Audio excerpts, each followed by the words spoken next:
Albert बैंड्यूरा के सामाजिक अधिगम सिद्धांत के अनुसार निम्न में से कौन सा सही है?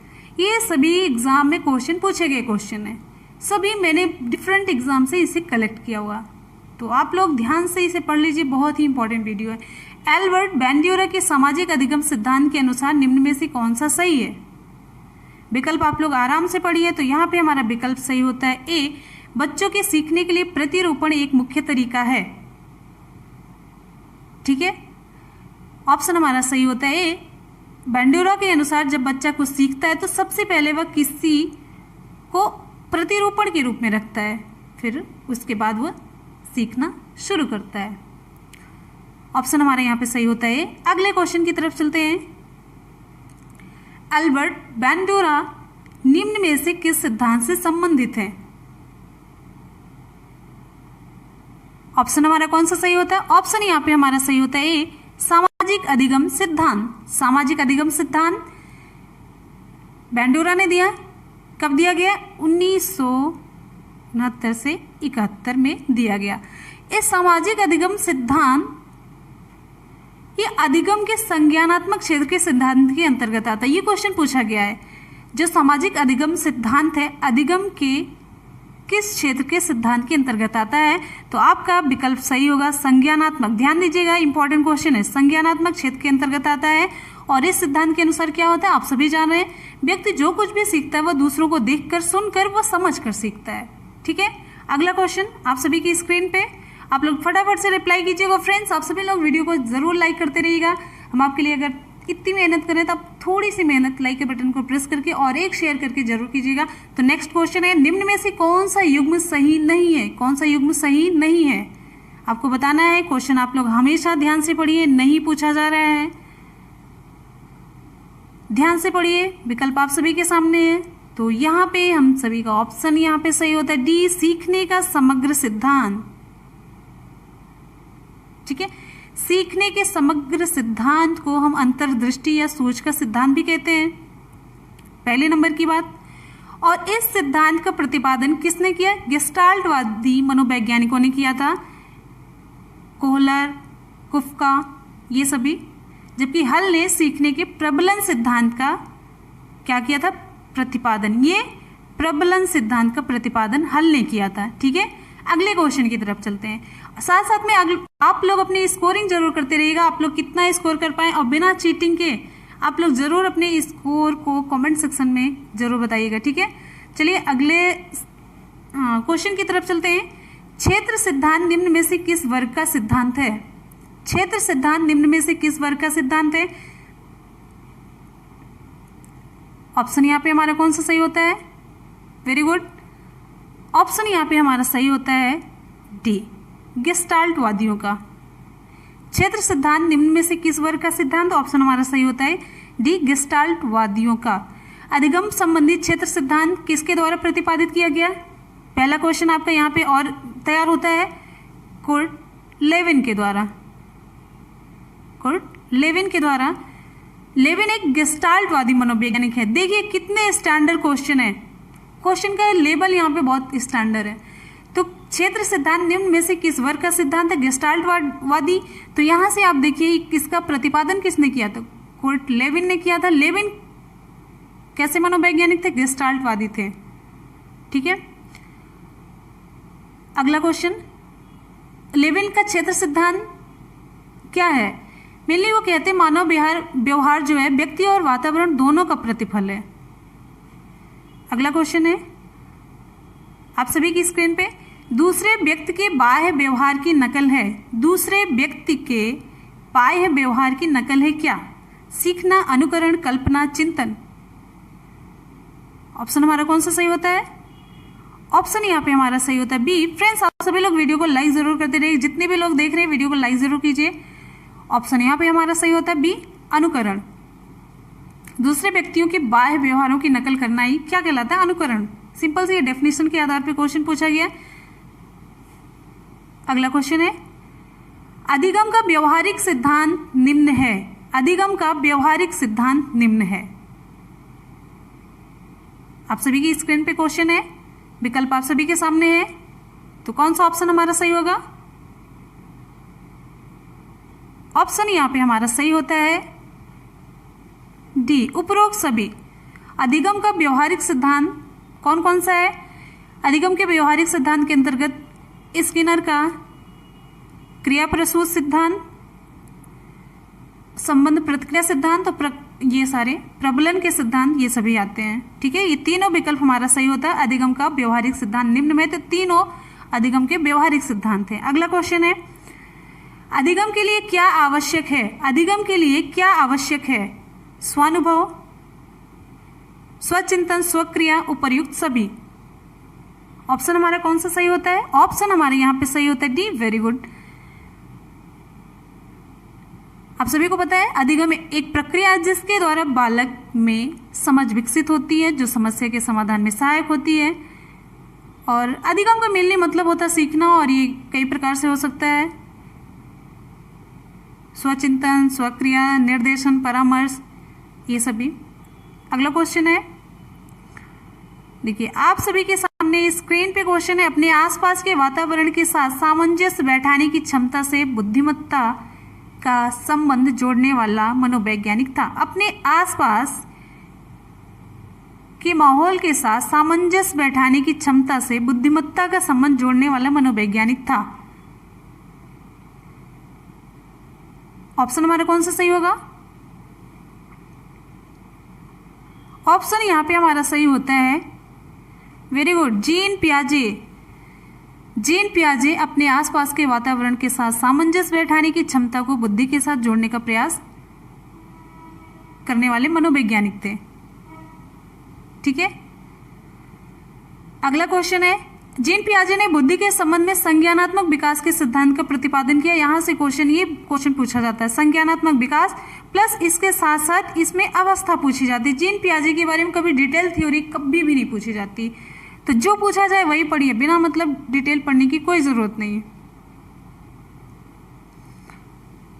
ठीक है, देखिए मेनली जीन पियाजे ने क्या किया, बुद्धि को एक ऐसी प्रक्रिया के रूप में माना जिसमें जैसे जैसे परिपक्वता आती जाती है, यानी कि जैसे जैसे बच्चा बड़ा होता जाता है, वो वातावरणीय परिस्थितियों में जैसे उसके सामने परिस्थितियां आती हैं उसके साथ वो अच्छे तरीके से अंतरक्रिया कर लेता है, जैसे जैसे उसका दिमाग विकसित होता जाता है। इसीलिए देखिए जीन पियाजे में कितनी अवस्थाएं अलग अलग बांटी गई, इस अवस्था में ये होता है, इस अवस्था में ये, इस अवस्था में ये। तो जैसे जैसे उसमें परिपक्वता आती है तो वो वातावरण के साथ अच्छे तरीके से सामंजस्य बैठा लेता है अपने दिमाग के आधार पर। यही चीज ये क्वेश्चन में कह रहा है। ठीक है, अगला क्वेश्चन आप सभी की स्क्रीन पे, तो यहाँ पे आपका क्वेश्चन है, जब बच्चे, मोस्ट इंपॉर्टेंट क्वेश्चन है, जब बच्चे एक अवधारणा को सीखते हैं और उसका प्रयोग करते हैं तो अभ्यास उनके, यहाँ पे देखिए, तो अभ्यास उनके द्वारा की जाने वाली त्रुटियों को कम करने में मदद करता है। यह विचार किसके द्वारा दिया गया? विकल्प आप सभी के सामने है, एकदम से यहाँ पे उत्तर समझ में आ रहा है, आप लोगों को उत्तर समझ में आ रहा है। जब बच्चा एक कॉन्सेप्ट को सीखता है और उसका प्रयोग करता है तो अभ्यास के द्वारा उनके द्वारा की जाने वाली त्रुटियों को कम करने में मदद मिलती है। अभ्यास का नियम, प्रयास और त्रुटि का सिद्धांत, तो ऑप्शन यहाँ पे हमारा सही होता है D, very good, E.L. Thorndike. Option हमारा सही होता है डी, E.L. थॉर्नडाइक। ठीक है, थॉर्नडाइक के प्रयास और त्रुटि सिद्धांत से संबंधित ये क्वेश्चन पूछा गया है। थॉर्नडाइक ने किस पर प्रयोग किया था? बिल्ली पर प्रयोग करके यह सिद्धांत प्रतिपादित किया था। ध्यान दीजिएगा, जानवर भी इंपॉर्टेंट है, तो बिल्ली पे किया था। अगले ध्यान से आप लोग देख लीजिए, क्वेश्चन आपकी स्क्रीन पे दिख रहा है। राजू खरगोश से डरता था। राजू खरगोश से डरता था। शुरू में खरगोश को राजू से काफी दूर रखा गया। आने वाले दिनों में हर रोज खरगोश और राजू के बीच की दूरी कम कर दी गई। अंत में राजू की गोद में खरगोश को रखा गया और राजू खरगोश से खेलने लगा। यह प्रयोग उदाहरण है किसका? आप सभी की स्क्रीन पे विकल्प है, आप लोग आराम से क्वेश्चन पढ़ लीजिए, ध्यान से क्वेश्चन पढ़ लीजिए। यह प्रयोग किसका उदाहरण है? यह प्रयोग किसका उदाहरण है?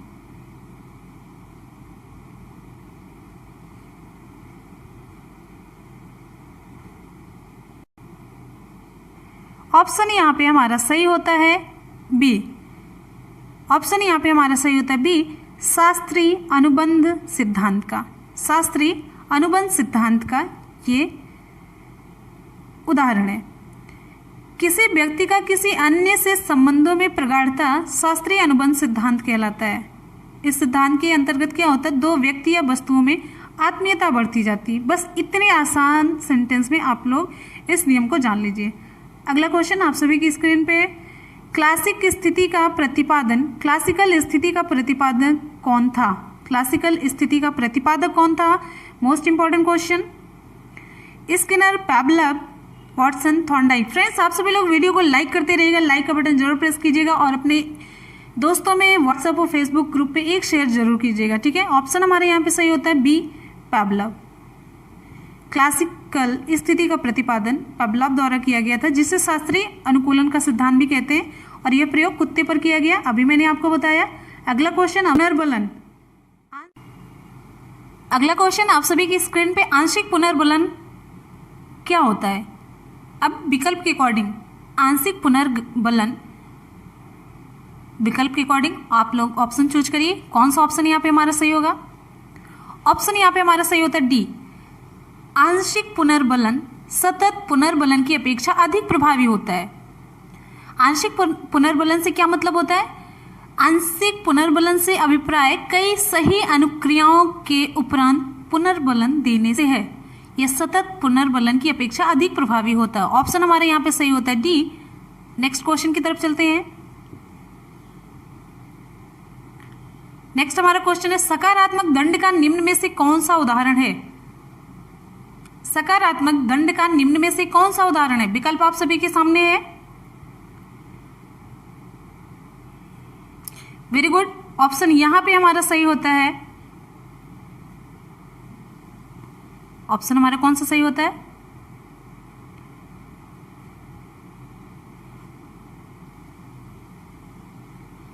ऑप्शन यहाँ पे हमारा सही होता है ए, मित्रों के द्वारा उपहास। सकारात्मक दंड की बात हो रही है, सकारात्मक के साथ साथ दंड जुड़ा हुआ है। सकारात्मक, देखिए बालक को अभिप्रेरित करने के कई साधन होते हैं, जिसमें सकारात्मक साधन में आता है प्रशंसा, शाबाशी, पुरस्कार, ये सब। सकारात्मक दंड में क्या आता है? उपहास आता है, हंसी उड़ाना। ध्यान दीजिएगा, हम जो बोल रहे हैं पॉइंट बहुत ही इंपॉर्टेंट है। और नकारात्मक दंड में शारीरिक दंड आता है, डांटना आता है, ये सब। अच्छा, बच्चों में क्या होता है, जब जैसे मित्रों के द्वारा उपहास हो गया तो उससे बचने के लिए क्या करते हैं, बालक सीखने का प्रयास करता है या बुरी आदत छोड़ देता है। इसीलिए इसे सकारात्मक दंड तो है, लेकिन ये सकारात्मक दंड कहा गया है, ठीक है। अगले क्वेश्चन की तरफ चलते हैं। अगला हमारा क्वेश्चन है, स्क्रीन पे आप सभी की स्क्रीन पे दिख रहा है, अंतर्दृष्टि सूझ जिसे कहते हैं। अंतर्दृष्टि सूझ द्वारा सीखने के सिद्धांत में कोहलर ने प्रयोग किया था किस पे? अब यहाँ पे आपके अंतर्दृष्टि सिद्धांत से रिलेटेड क्वेश्चन मिलेंगे। तो यहां पर ऑप्शन हमारा सही होता है बी, वन मानुषों पर। वन मानुषों पर यह प्रयोग किया गया था अंतर्दृष्टि या सूझ का सिद्धांत। और इसका प्रतिपादन किसने किया था? यह जर्मन मनोवैज्ञानिकों ने किया था, ठीक है। अगला क्वेश्चन है, निम्न में से कौन सा मत अंतर्दृष्टि द्वारा सीखने की व्याख्या करता है? निम्न में से कौन सा मत अंतर्दृष्टि द्वारा सीखने की व्याख्या करता है? मनोविश्लेषणवाद, व्यवहारवाद, संबंधवाद, गेस्टाल्टवाद। ऑप्शन यहां पे हमारा सही होता है डी, गेस्टाल्टवाद, ठीक है। सीखने के अंतर्दृष्टि या सूझ के सिद्धांत का प्रतिपादन जर्मन के गेस्टाल्टवादियों द्वारा किया गया था। आप सभी इसको जानते हैं, हम इससे पहले बता चुके हैं। इसीलिए इस सिद्धांत को क्या कहा जाता है? गेस्टाल्ट सिद्धांत कहा जाता है। इसके अनुसार, इस सिद्धांत के अनुसार क्या होता है? व्यक्ति संपूर्ण को जानता है। तो अधिगम में अगर हम कहें तो संपूर्ण परिस्थिति को अपनी मानसिक शक्ति से अच्छी तरह समझ लेता है, फिर वो अपने सूझ और अनुभव के द्वारा उस परिस्थिति या समस्या का समाधान करता है। यही हुआ अंतर्दृष्टि का सिद्धांत। पहले वो संपूर्ण परिस्थिति को, पूरे को जानता है, फिर वो उसके हिसाब से अपने को सूझ और अनुभव के द्वारा परिस्थिति या समस्या का समाधान करता है। और इस सिद्धांत का प्रयोग किस पे किया गया था? वनमानुष पे किया गया था। उसका नाम क्या था? उसका नाम था सुल्तान। ये सारे इंपॉर्टेंट क्वेश्चन इससे रिलेटेड आपके होते हैं तैयार। अगले क्वेश्चन की तरफ चलते हैं। अगला हमारा क्वेश्चन है, यहां पे ध्यान से आप लोग देख लीजिएगा। सीता ने हाथ से दाल और चावल खाना सीख लिया है। जब उसे दाल और चावल दिए जाते हैं तो वह दाल चावल मिलाकर खाने लगती है। उसने चीज़ों को करने के लिए अपने स्कीमा में दाल और चावल खाना क्या कर लिया है। अब यहाँ पे आप सभी को विकल्प दिखा देते हैं। अंगीकार, समायोजित, अनुकूलित, समुचिता। ऑप्शन हमारा क्या सही होगा यहाँ पे? ऑप्शन हमारा सही होता है सी, अनुकूलित। ध्यान से आप लोग क्वेश्चन देख लीजिएगा। सीता ने हाथ से दाल और चावल खाना सीख लिया है। जब उसे दाल और चावल दिए जाते तो वह दाल चावल मिलाकर खाने लगती है। उसे दाल और चावल खाने को अपने स्कीमा में अनुकूलित कर लिया कि दाल चावल ऐसे खाना है। ऑप्शन हमारे यहाँ पे सही होता है सी, ऑप्शन हमारा सही होगा अनुकूलित। ये आपके पियाजे से संबंधित ये क्वेश्चन था। चलिए अगले क्वेश्चन की तरफ चलते हैं। प्रचलित योजनाओं में नई जानकारी जोड़ने को किस नाम से जाना जाता है?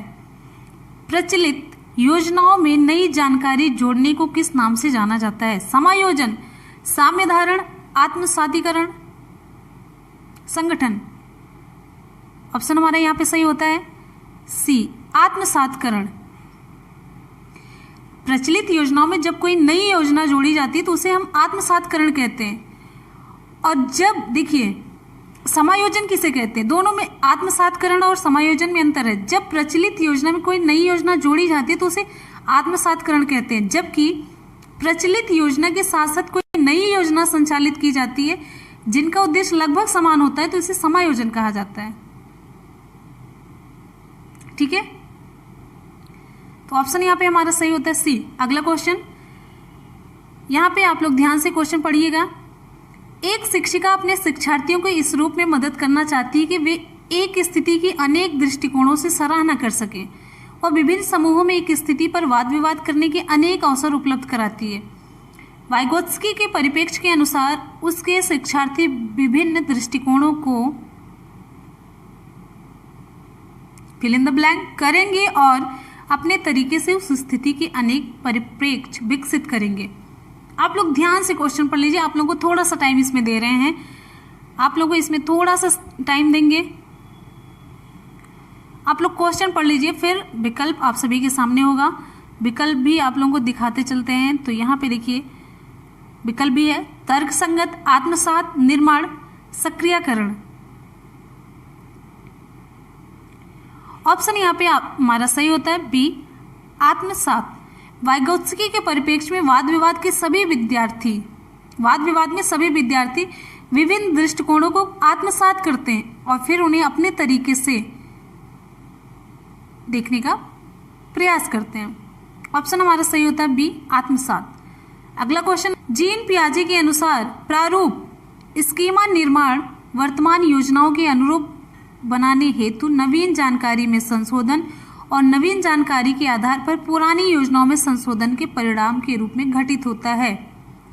इन दो प्रक्रियाओं को जाना जाता है। मोस्ट इंपॉर्टेंट क्वेश्चन, मैंने जीन पियाजे के संबंध में वीडियो बनाया, जीन पियाजे का पूरा सिद्धांत बनाया और उसमें मैंने इस पॉइंट पे बहुत डिटेल में बताया है। अब वो पॉइंट कौन सा है? यहाँ पे आपका आ जाएगा, ऑप्शन सही होता है सी, समावेशन और संयोजन के रूप में। समावेशन, एसिमिलेशन, और यहाँ पे समावेशन असिमिलेशन होता है और यहाँ पे देखिए ये संयोजन नहीं होगा, यहाँ पे समायोजन होगा। समायोजन अकोमोडेशन होता है। ठीक है, ऑप्शन हमारे यहाँ पे सही होता है सी। जीन पियाजे ने अपने संज्ञानात्मक विकास के सिद्धांत में प्रारूप निर्माण के संबंध में दो बातें कही थी। ये पहला है समावेशन एसिमिलेशन होता है, दूसरा होता है समायोजन अकोमोडेशन होता है। समावेशन से एक मतलब होता है नवीन अनुभवों को पहले विद्यमान बौद्धिक संरचनाओं में जैसे का तैसा व्यवस्थित करना, जबकि समायोजन में क्या होता है, नवीन अनुभवों की दृष्टि से पहले की जो बौद्धिक संरचनाओं में सुधार करने, विस्तार करने या परिवर्तन करने से। बात समझ में आ रही है? इसमें बस समावेशन में रख लेना होता है जैसे व्यवस्थित करने से, जबकि समायोजन में क्या होता है, सुधार करने से, विस्तार या परिवर्तन करने से होता है। ठीक है, ऑप्शन हमारा सही होता है सी। अगला क्वेश्चन है आप सभी की स्क्रीन पे, निम्नलिखित में से कौन सा एक सही मिलान वाला जोड़ा है? मोस्ट इंपॉर्टेंट क्वेश्चन है। ऑप्शन हमारा कौन सा सही होगा? ऑप्शन यहाँ पे हमारा कौन सा सही होगा? ध्यान से आप लोग पढ़ लीजिए, आप लोग को टाइम दे रहे हैं थोड़ा सा। Very good. ऑप्शन यहाँ पे हमारा सही होता है ए, मूर्त संक्रियात्मक बच्चा संधारण एवं वर्गीकरण करने योग्य। देखिए अब आपको डिटेल अगर हम बताने चलें तो जीन पियाजे ने बालक में संज्ञानात्मक विकास को 4 प्रमुख अवस्थाओं में बांटा। कितनी प्रमुख अवस्थाएं? 4 प्रमुख अवस्थाएं हैं। अब ये देखिए संवेदनात्मक गामक अवस्था जो शैशवावस्था की है, 0 से लेकर 2 वर्ष तक चलती है, और दूसरी है पूर्व संक्रियात्मक अवस्था जो 2 से लेकर 7 वर्ष तक चलती है। मूर्त संक्रियात्मक अवस्था 7 से लेकर के 11, फिर उसके बाद है औपचारिक संक्रियात्मक अवस्था 11 वर्ष के बाद की अवस्था। अब इसमें डिफरेंट वो काम होते हैं।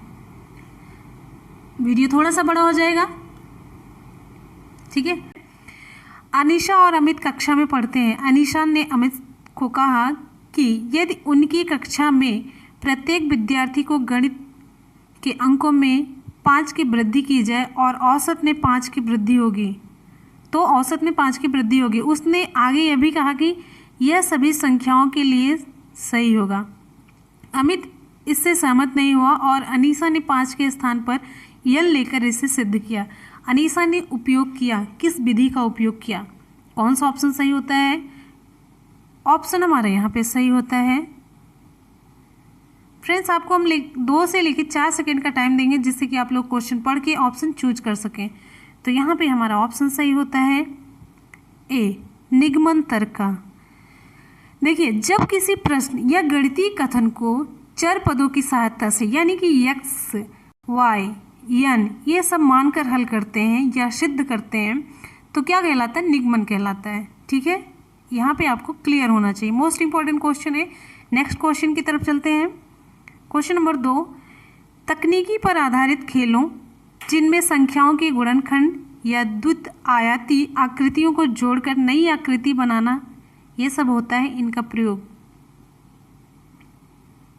ऑप्शन हमारा कौन सा सही होता है?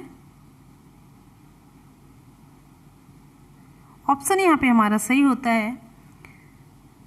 इनका प्रयोग किस लिए होता है? विद्यार्थियों में अवधारणाओं को समझने की क्षमता में ये वृद्धि करता है ताकि वे अपनी योग्यता के अनुसार अन्वेषण, प्रेक्षण और निष्कर्ष करने के कारण कुशल हो जाते हैं।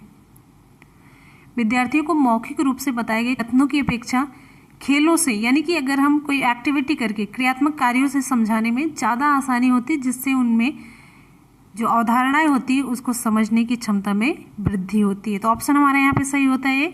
नेक्स्ट क्वेश्चन की तरफ चलते हैं। फ्रेंड्स आप लोग अपनी स्कोरिंग करते रहिएगा कि आप कितना स्कोर कर पाते हैं। तो अपनी स्कोरिंग आप कमेंट सेक्शन में कमेंट करके जरूर बताएंगे। ज्यामिति में उपपत्ति लिखना संकेत करता है। ऑप्शन हमारा कौन सा सही होता है? ऑप्शन हमारा सही होता है कथन के तर्क या औचित्य को। ज्यामिति में उपपत्ति के अंतर्गत कथन के तर्क या औचित्य को बताया जाता है। नेक्स्ट है, 2 पूरक कोण 2:3 के अनुपात में हैं, उनको ज्ञात कीजिए।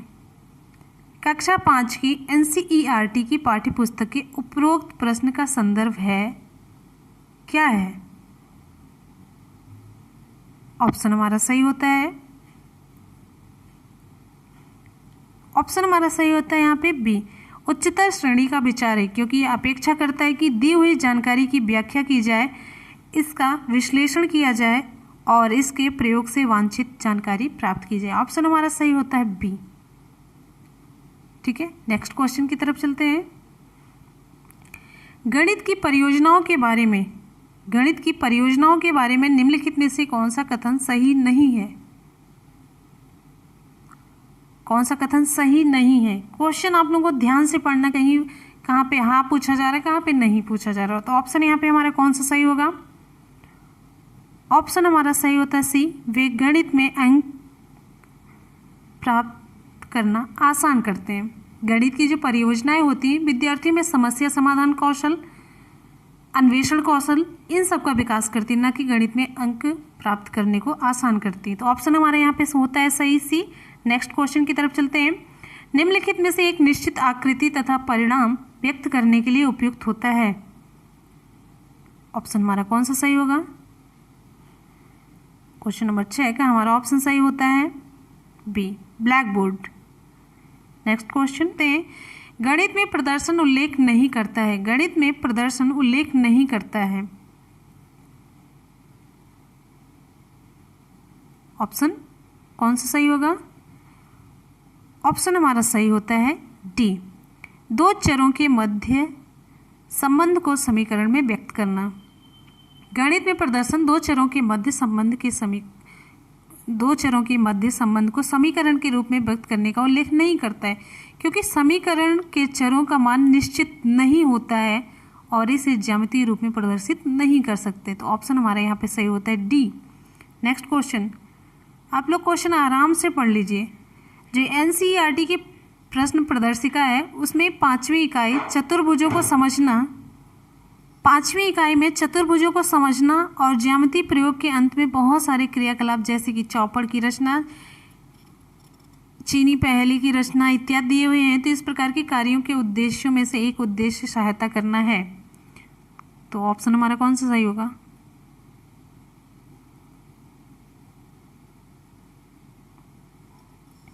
ऑप्शन हमारा सही होता है सी, सभी शिक्षार्थियों को अपनी विभिन्न विधान शैलियों के साथ स्थानिक स्थिति सुधारने में। तो ज्यामितीय आकृतियों से संबंधित क्रियाकलापों से जो अभ्यर्थी होता है अपनी विभिन्न विधान शैलियों के साथ अपने आसपास की जो स्थानिक स्थिति है सुधारने में भी सक्षम बनते हैं। तो ऑप्शन हमारा सही होता है सी। नेक्स्ट क्वेश्चन की तरफ चलते हैं।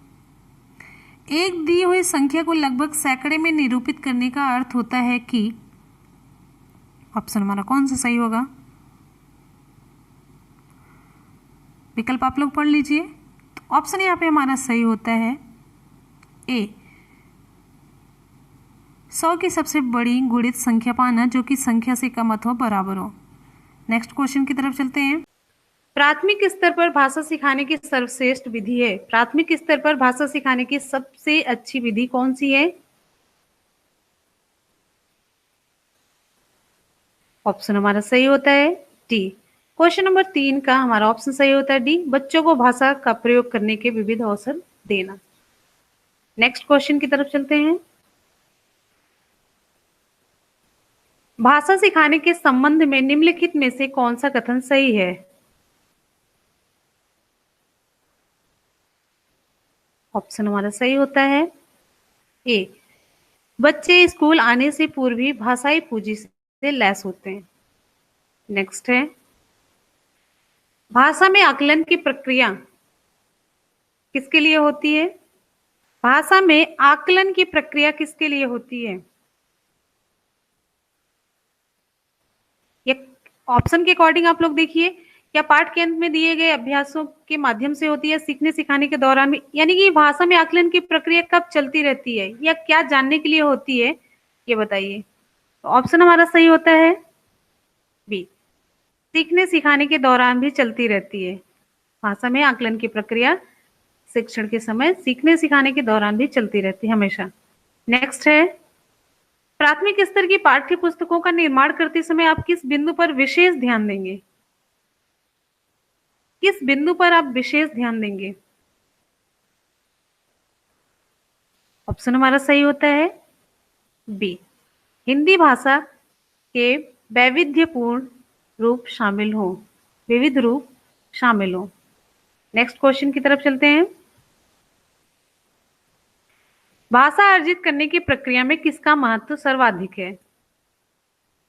भाषा अर्जित करने की प्रक्रिया में किसका महत्व सर्वाधिक है? ये सारे मोस्ट इंपॉर्टेंट क्वेश्चन है, सभी एग्जाम के लिए बहुत ही इंपॉर्टेंट क्वेश्चन है, एग्जाम में आने के फुल चांसेस हैं। ऑप्शन हमारा कौन सा सही होता है? डी, समाज का, यहाँ पे पूछा गया सर्वाधिक। नेक्स्ट चलते हैं। पाठ के अंत में अभ्यास और गतिविधियां देने का क्या उद्देश्य होता है? पाठ के अंत में अभ्यास और गतिविधियां देने का क्या उद्देश्य होता है?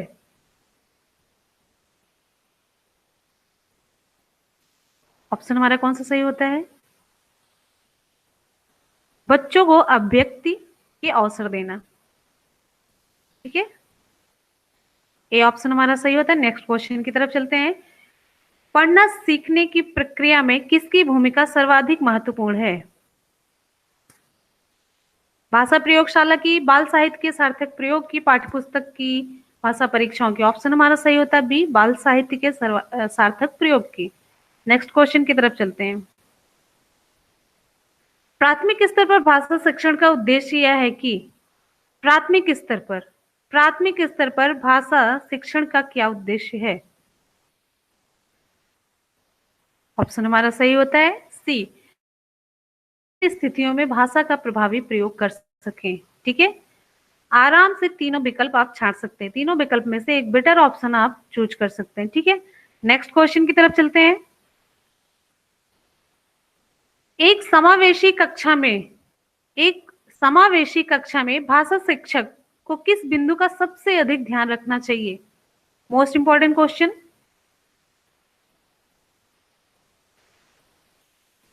ऑप्शन हमारा सही होता है डी।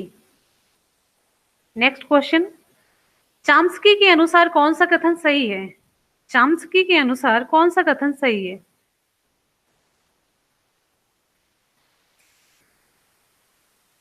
बच्चों में सीखने की जन्मजात क्षमता होती है कि नहीं होती है?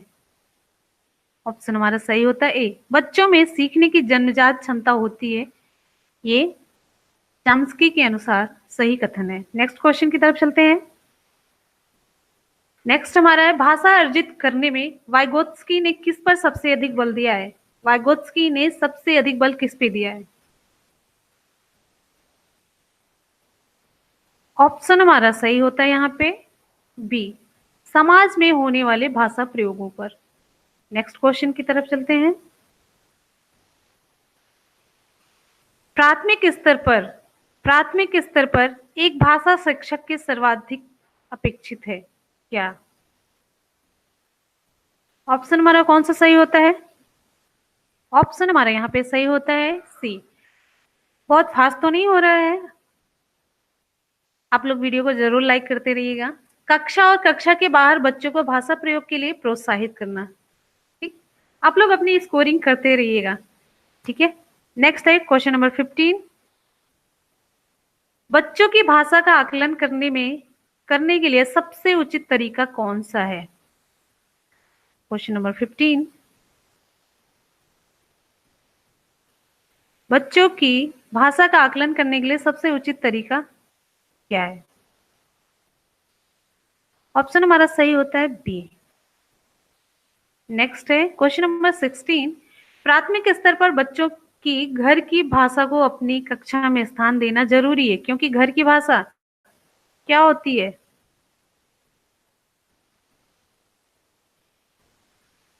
ऑप्शन हमारा कौन सा सही होगा यहाँ पे? चलिए हम थोड़ा सा स्लो चलते हैं आप लोग के रिक्वेस्ट के अकॉर्डिंग।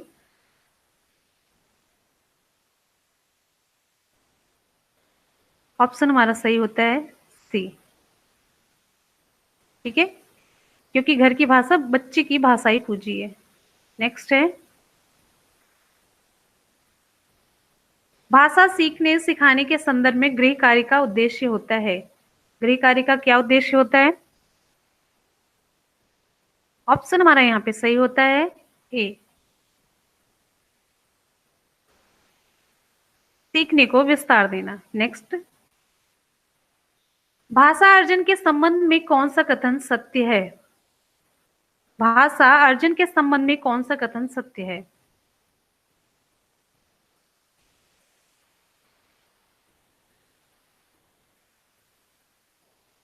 आप चारों विकल्प पढ़ेंगे तो आपको समझ आएगा। विकल्प भी हमारा सही होता है, समाज सांस्कृतिक परिवेश के अनुसार अर्थ ग्रहण की प्रक्रिया स्वाभाविक होती है। नेक्स्ट क्वेश्चन की तरफ चलते हैं।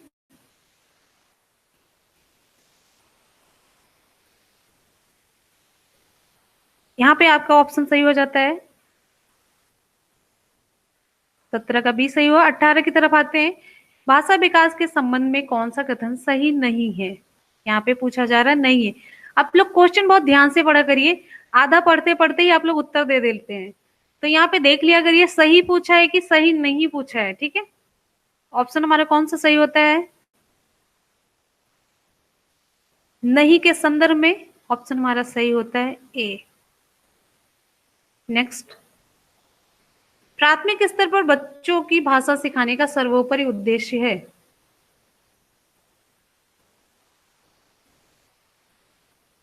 ऑप्शन हमारा सही होता है डी, अपनी बात को दूसरों के समक्ष अभिव्यक्त करने की कुशलता का विकास करना। नेक्स्ट क्वेश्चन की तरफ चलते हैं। इनमें से कौन सा प्राथमिक स्तर पर हिंदी भाषा शिक्षण का उद्देश्य नहीं है? ऑप्शन आपका कौन सा सही होता है? आप चारों विकल्प पढ़ लीजिए। ऑप्शन आपका सही होता है डी, सुनी गई बातों को ज्यों का त्यों दोहराना। तो यहाँ पे आपके पूरे हो जाते हैं क्वेश्चन कंप्लीट। चलिए हल कर लेते हैं आज का सवाल। आज का सवाल आप सभी के लिए, पियाजे के अनुसार विकास की प्रथम अवस्था जन्म से 2 वर्ष तक में बच्चा अधिक उपयुक्त प्रकार से जिसके द्वारा सीखता है वह है, किसके द्वारा सीखता है? तो क्वेश्चन आप सभी के स्क्रीन पे है, आप लोग विकल्प चूज करके कमेंट सेक्शन में जरूर बताइएगा और हमेशा की तरह अपना फीडबैक देना बिल्कुल भी ना भूलिएगा और आपने कितना स्कोर किया ये भी जरूर बताइएगा। तो यहाँ पे लर्निंग से संबंधित जितने भी मोस्ट इम्पॉर्टेंट क्वेश्चन थे वो हमने यहाँ पे कवर कराए। तो इस तरीके से आप सभी को बता देते हैं कि आप सभी की लाइव क्लास रोज होगी।